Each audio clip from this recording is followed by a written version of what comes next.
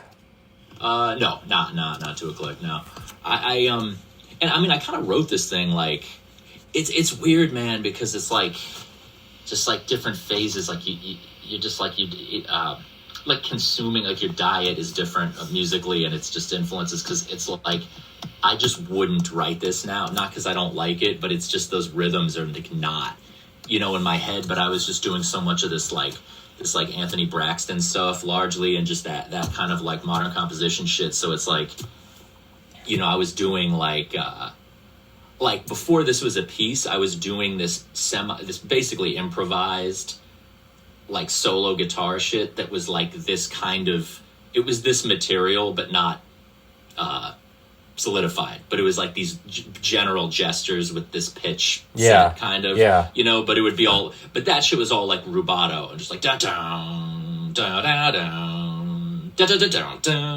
da, like just kind of whatever. And then I was like, okay, I want to do like a band version where it's like I'm going to compose of a thing of this material. Yeah. So then, but even that, I didn't like improvise it and record it and then try to notate it, what I had done. I really was kind of writing it with these kind of 5s and 3s and shit in my head, So but not on the paper either. So like, quote unquote, organically, cause on the instrument and playing each thing. But what I was writing organically was kind of like naturally, like very informed by just like, that I had been practicing 5s and this. I mean, actually, it's not so much Braxton. I mean, but actually just Z's. Yeah, I'm working on this article right now. That's about like basically this idea that rhythms can be kind of different things to different people. And like one of the clearest examples of this is like this sort of thing where the band has this metronome that you're all hearing, but or imagining, but it's like completely opaque to the audience. So it's cool to get that kind of corroborated a little. Well, it's definitely weird when I think about it, even just talking about it, because it's like, I mean, typically the idea of notation is that it's supposed to just be a representation of what you're doing. But like I said, with this shit, obviously, I'm writing based on these figures that I have from learning how to read shit. Well, I guess it's weird that one would write, like, it's almost hard for me to get in the mindset nowadays of writing a thing where I'm feeling it over a pulse, but it's starting with dotted shit and barely any of it is the 8th notes. It's like, you know what I mean? To be doing that, but like not even trying to be tricky or weird. Yeah. But just for that to be like, why was I imagining this? And then the first thing I come up with is like, ba-bum, bum, ba-bum, ba, 1, 2, 3, 4, 5, triple it, bum. And then it's like, why? Like, I don't, it's hard for me to remember how that. Yeah. Like you could only have that if you've been practicing, like, okay, 1, 2, 3, 4, 5. Okay, compare that to a triplet, 1, 2, 3, 4, 5. Like doing those exercises. It's like, I don't know.